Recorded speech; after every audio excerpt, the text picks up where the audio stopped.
शुरुआत होती है मेन कैरेक्टर एक लड़की को दिखाने से जिसका नाम मिशेल था। उसकी उम्र 21 साल है और वो अपनी मॉम के साथ रहती है। अब उसकी उम्र वैसे तो पढ़ाई करने अपना करियर बनाने की थी, पर छोटी उम्र में उसकी शादी हो गई और बस 18 साल की उम्र में ही वो माँ बन गई थी। उसके बेटे की उम्र बस 3 साल थी। जाहिर है माँ होने की वजह से वो अपने बेटे की अच्छी परवरिश में कोई कमी नहीं छोड़ रही थी, पर क्योंकि उनके माली हालात ठीक नहीं थे तो हर रोज किसी न किसी जगह पर इंटरव्यू देने के लिए जाती है। पर उस बेचारी को किसी कपड़े धोने की दुकान पर भी जॉब नहीं मिलती क्योंकि उसके पास खास कोई पढ़ाई ही नहीं है। यहाँ तक कि उसने अपना स्कूल भी मुकम्मल नहीं किया। अब इसी तरह एक दिन थक हार कर जब वो घर वापस आई तो देखती है कि उसकी मॉम घर पर नहीं है, बल्कि एक आदमी वहाँ पर बैठा हुआ है जो नशे में धुत है। मगर जब वो इसके पास आकर बैठी तो आदमी मिशेल को पकड़कर उसके साथ बदतमीजी करने लगता है। ये देखकर उसका बेटा अपनी माँ को बचाने के लिए जैसे आगे आया, आदमी बच्चे को धक्का दे देता है जिससे वो दूर जाके गिरा। बच्चे के सर पर चोट लग जाती है। ये देखकर मिशेल काफी घबरा गई। अपने बेटे को लेकर जल्दी से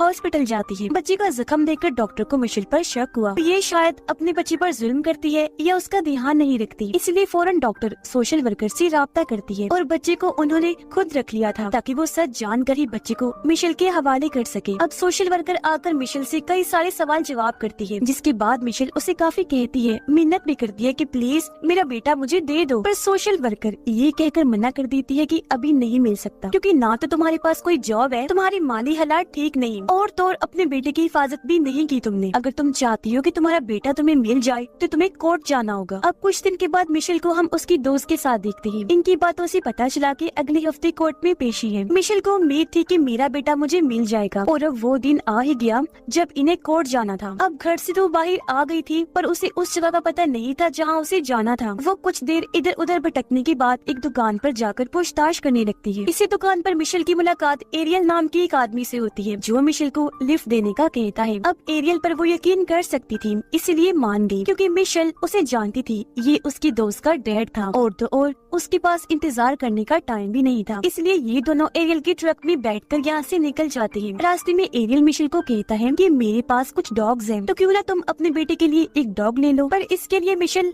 राजी नहीं होती क्योंकि उसे देर हो रही थी, लेकिन वो ये भी सोचती है कि मेरे बेटे को डॉग्स बहुत पसंद है, वो खुश हो जाएगा, इसीलिए वो राजी हो जाती है। ये दोनों जब एरियल के घर के बाहर पहुँची तो वहाँ एक डॉगी थी जिसे देखकर मिशेल को शक नहीं हुआ। पर जब भी दोनों अंदर आई तो मिशेल सारी बात समझ जाती है कि वो मुझे यहाँ क्यों लाया है, गलत इरादे से, क्योंकि अंदर आते ही फौरन उसने दरवाजा बंद कर लिया था। पर अब जब मिशेल को एहसास हुआ तो काफी देर हो गई थी। वो उसे पकड़कर पहले हाथ पांव बांधता है, फिर उसके मुंह पर भी टेप लगा देता है, फिर उसके पूरे जिस्म को तारों से जकड़कर छत के साथ लटका देता है। अब इस तरह बेदर्दी से बांधने से मिशेल को काफी दर्द हो रही थी, पर इस वक्त भी इन हालात में भी वो अपने बेटे के बारे में ही सोच रही थी कि आज अगर मैं कोर्ट ना जा पाई तो मेरा बेटा फिर मुझे कभी नहीं मिलेगा। इसीलिए एरियल से भी काफी मिन्नतें करती है कि प्लीज मुझे छोड़ दो, मगर वो उसकी एक ना सुनकर उसे ऐसी हालत में छोड़कर यहाँ से चला जाता है। अब सुबह से शाम हो गई थी पर वो लौटकर नहीं आया था। उधर मिशेल के कोर्ट में ना आने की वजह से सबको ये लगने लगता है जैसे वो अपनी जिम्मेदारी से भाग गई है, जानबूझकर कोर्ट नहीं आई। यहाँ तक कि उसकी मॉम को भी यही लगता है कि एक बार पहले भी मिशेल ने लापरवाही करके अपने बेटे को चोट लगवा दी और अब फिर से वो इस जिम्मेदारी से जान छुड़वाना चाहती है क्योंकि उसके ताल्लुकात अपनी मॉम के साथ भी ठीक नहीं थी। इसलिए रात तक भी जब वो घर वापस नहीं आई तो किसी ने भी उसे ढूंढने की कोशिश नहीं की। उधर 2 दिन तक ऐसे छत से लटकने के बाद आखिर एरियल आकर उसे नीचे उतारता है। 2 दिन से उस बेचारी ने कुछ नहीं खाया था, उसकी हालत काफी खराब थी, मगर इस हालत में भी वो इंसान की शक्ल में जानवर एरियल उसके साथ गलत कर देता है। फिर सीढ़ियों के रास्ते घसीट कर उसे बेसमेंट में लेकर गया, एक बार फिर गलत करने लगता है,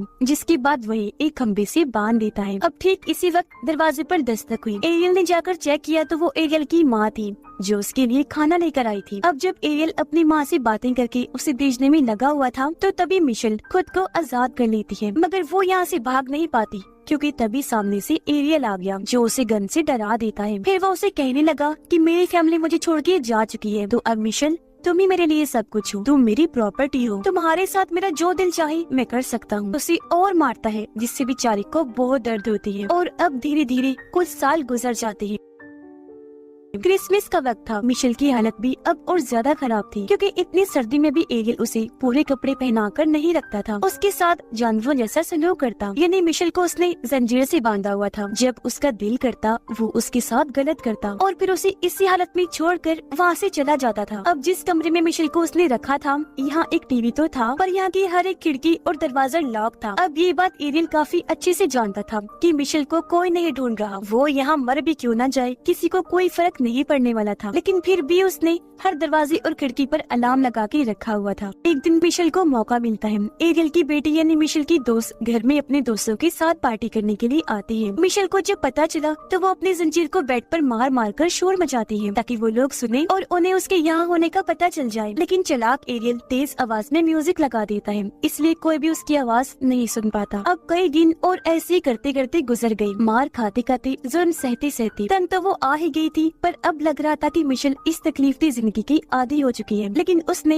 हिम्मत कभी नहीं हारी थी। अब एक दिन एरियल उसे एक डॉगी लाकर देता है जिससे मिशेल काफी खेलती है, पर जब वो डॉगी को लेकर यहाँ से भागने की कोशिश करती है तो एरियल एक बार फिर उसे पकड़ लेता है। मिशेल को सजा देने के लिए वो डॉगी को उसकी आंखों के सामने ही मार देता है। वो फिर उसे धमकाता है कि अब अगर तुमने भागने की कोशिश की तो अगली बार डॉगी की जगह तुम होगी, तुम्हारा भी यही हशर होगा। अब एरियल इस गंदे खेल को गेम की तरह ही इंजॉय कर रहा था। वो इस कदर दरिंदा बन चुका था कि इस चीज की उसे आदत हो गई थी। इसीलिए वो फिर एक लड़की को अगवा करके लाता है। इस लड़की का नाम अमेंडा होता है। इसकी उम्र 17 साल थी और अब वो इन दोनों को जंजीर से बांधकर अलग अलग कमरे में रखता है। पर अक्सर जब दोनों को आजाद किया जाता तो मिशेल अमेंडा के पास आकर उससे बात करने की कोशिश करती थी, लेकिन ये तो बस हमेशा रोती ही रहती है। अब मिशेल टीवी पर देखती है कि पुलिस अमेंडा को ढूंढ रही है, साथ ही उसकी फैमिली, उसकी दोस्त, हर कोई अपील कर रहा है कि उसे जल्द से जल्द ढूंढा जाए। उसके लिए रेलिस निकाली जा रही थी, साथ ही मोमबत्तियां जलाकर दुआ भी की जा रही थी कि वो जल्द से जल्द मिल जाए। अब ये देखकर मिशेल सोचती है कि मेरे लिए तो ऐसा कुछ भी नहीं किया गया था। अब उसे अमेंडा के लिए बुरा तो लग रहा था, लेकिन कहीं न कहीं इस खबर से उसे दुख भी पहुंचा था। और अब ऐसे ही कई दिन और गुजर जाते हैं। एक दिन मिशेल को पता चला कि मैं माँ बनने वाली हूँ, और जब ये बात एरियल को पता चली तो वो उसके पेट पर भारी डंबल से हमला करता है ताकि उसका बच्चा ना रहे। इस चीज से मिशेल को बहुत तकलीफ सहनी पड़ी, पर एरियल को इससे कोई भी फर्क नहीं पड़ रहा था। और अब जैसे मिशेल की हालत ठीक हुई,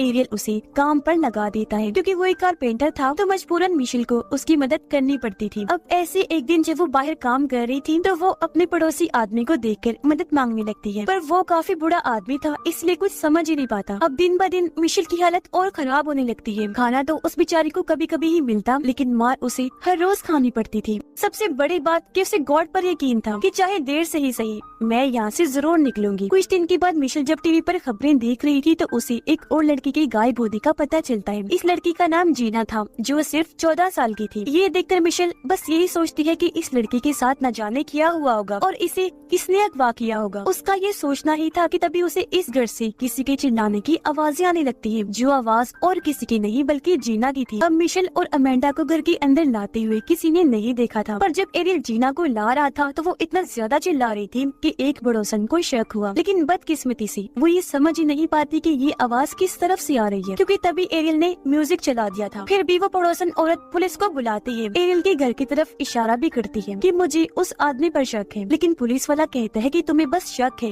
यकीन नहीं, तो हम ऐसे किसी को शक की बुनियाद पर परेशान नहीं कर सकते। यानी कि एरियल एक बार फिर बच गया था। इस लड़के जीना के साथ भी एरियल वही सब करता है जो इतने वक्त से वो मिशेल और अमेंडा के साथ कर रहा था। जीना से मिशेल को पता चलता है कि वो एरियल की छोटी बेटी की दोस्त है, तभी उसने लिफ्ट ली थी। यानी कि एरियल इस कदर पागल हो गया था कि वो इतनी छोटी लड़कियों को भी नहीं छोड़ रहा था, इतना गिर गया था वो। अब एरियल मिशेल और जीना को एक साथ कमरे में रखता था। दोनों के बाल भी काट दिए थे, पर अमेंडा को वो हमेशा अपने पास रखता था, उसके बाल नहीं काटे थे। जीना के लिए भी टीवी पर खबरें चलने लगती हैं। उसकी मॉम डैड कैमरा के सामने आकर अपनी बेटी के मिल जाने की दुआएं मांग रहे थे। जगह जगह लापता होने की पोस्टर्स भी लगाए गए थे और ये सब कुछ वहाँ बैठी जीना देख पा रही थी। जीना के अंदर तो बिल्कुल हिम्मत नहीं बची थी, पर बड़ी बहन की तरह मिशेल उसे हौसला देती है, संभालती है, उसका हौसला बढ़ाती, दुआ करना भी सिखाती है। अब एरियल मिशेल के सामने ही जीना के साथ गलत करता था। उसे रोककर मिशेल कहती है कि इसके साथ प्लीज गलत मत करो, बेशक मेरे साथ कर लो, पर एरियल उसे ये कहकर मना कर देता है कि तुमसे कोई प्यार नहीं करता, ना ही कोई तुम्हें ढूंढने के लिए कुछ कर रहा है, तुम्हारा कोई भी इंतजार नहीं कर रहा, तो तुम्हारे साथ गलत करने का इतना मजा नहीं आता। और अब ऐसे ही कुछ दिन और गुजर जाते हैं। एक दिन मिशेल और जीना टीवी पर देखते हैं कि अमेंडा की मोम की मौत हो गई है। वो बेचारी अपनी बेटी के लिए ही रोते रोते मर गई। अब कुछ दिन के बाद इन्हें पता चला कि अमेंडा माँ बनने वाली है और इस बार एरियल ये बच्चा रखना चाहता था। अब जब मिशेल माँ बनने वाली थी तो उसने मार मार कर उसका बच्चा खत्म करवाया, पर अमेंडा से ये बच्चा चाहता था। ये सोचकर उन्हें काफी हैरत होने लगी कि अब क्यों उसे बच्चों से प्यार होने लगा। अमेंडा की एक बेटी पैदा हुई जो बहुत प्यारी थी। अब गन पॉइंट पर मिशेल को बच्चा पैदा करने में उसकी मदद करनी पड़ती है। खैर अब वक्त के साथ साथ वो बच्ची बड़ी हो रही थी, जिस वजह से उसकी माँ अमेंडा को थोड़ी अहमियत दी जाने लगी। मतलब उसकी जिंदगी पहले से बेहतर बना दी गई थी। पर मिशेल और जीना की जिंदगी तो पहले जैसी ही बदतर थी। यानी हमेशा सड़ा हुआ खाना, कभी कभी नहाने का मौका और थोड़ी सी आजादी जो वो टीवी वगैरह देख ले। अब यहाँ मिशेल के साथ एरियल का रवैया ज्यादा ही सख्त। वो उसे 4 दिन का सड़ा हुआ खाना देता, वो भी 2 दिन के बाद। साथ ही काम भी वो ज्यादा करवाया करता था। वो पुरानी हो गई थी, इसकी वजह ये थी। अब अमेंडा की बेटी को देखकर मिशेल को अपने बेटे की याद आया करती थी। वो ये सोचती है क्योंकि काफी साल गुजर गए हैं तो मेरा बेटा अब बड़ा हो गया होगा। हर साल मिशेल दीवार पर अपने बेटे की बर्थडे का कागज लगाती आ रही थी, जिससे हम जान पाए कि उन्हें यहाँ पर रहते रहते 7 साल हो गए थे। अब जब अमेंडा की बेटी 6 साल की हुई तो यहाँ एरियल एक गलती कर देता है। वो घर से बाहर जाते वक्त दरवाजा बंद करना भूल जाता है और ये चीज अमेंडा की बेटी देख लेती है, जो बाद जाकर वो अपनी मॉम को बता भी देती है और उसे लाकर खुला हुआ दरवाजा दिखाती भी है। अब पहले तो अमेंडा को लगा कि ये जरूर एरियल की जान है, क्योंकि वो पहले भी कई बार ऐसा कर चुका था। अमेंडा को लग रहा था जिससे वो बाहर ही खड़ा हुआ है, लेकिन जब वो बाहर गई तो ये जानकर वो काफी हैरान और खुश हो गई कि सच में आज वो दरवाजा बंद करना भूल गया था। उसी वक्त वो अपनी बेटी को लेकर बाहर आई और